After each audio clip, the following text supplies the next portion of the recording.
ఏంటో అందరి జీవితాలు బాగానే ఉన్నాయి, అందరూ బాగానే ఉన్నారు. నా జీవితమే ఎందుకు ఇలాగ అయిపోయిందో అర్థం కావడం లేదు.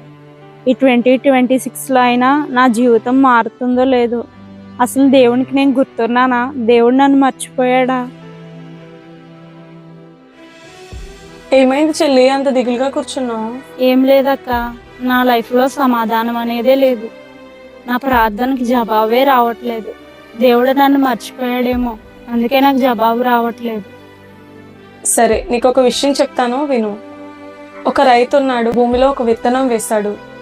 తన పిల్లవాడు వచ్చి ఇలా అడుగుతాడు, నాన్న ఇది ఎప్పుడు వృక్షం అవుతుందని. అప్పుడు ఆ తండ్రి చెప్తాడు, అది భూమిలో ఎప్పుడైతే బలమైన వేర్లు నాటుతుందో అప్పుడు అది చెట్టుగా మారి ఫలిస్తుందని ఆ తండ్రి చెప్తాడు. మన జీవితంలో కూడా కొన్ని కార్యాలు ఆలస్యం అవుతున్నాయంటే దేవుడు అది ఒక స్పెషల్ అయిన కార్యంగా, అంటే బలమైన వేర్లతో ఆ కార్యాన్ని సిద్ధపరుస్తున్నాడు. కాబట్టి ఆలస్యం ఖచ్చితంగా ఉంటుంది, కానీ నీకు వచ్చే ప్రతిఫలం మాత్రం చాలా ఘనంగా ఉంటుంది. నీ ప్రార్థనకు జవాబు ఆలస్యం అవుతుందంటే దేవుడు ఒక ప్రత్యేకమైన కథగా నీ కథను మారుస్తున్నాడు. కాబట్టి నీవు దిగులు పడ్డం మానేసి దేవునిపైన విశ్వాసం ఉంచు. నీ విశ్వాసాన్ని ఎప్పటికీ కోల్పోకు. దేవుడు నీ జీవితంలో ఖచ్చితంగా కార్యం జరిగిస్తాడు. సరే అక్క, నా విశ్వాసాన్ని కోల్పోను. దేవుని యందు ఇంకా నిరీక్షణ ఉంచుతాను, ఇంకా ఎడతెగక ప్రార్థిస్తాను. దేవుడు ఆయన ప్రేమించే వారిని ఎప్పుడూ విడిచిపెట్టడు.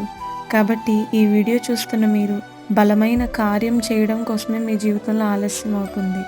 విశ్వాసం కోల్పోకుండా ఎడతెగక ప్రార్థిస్తారని మా ఆశ.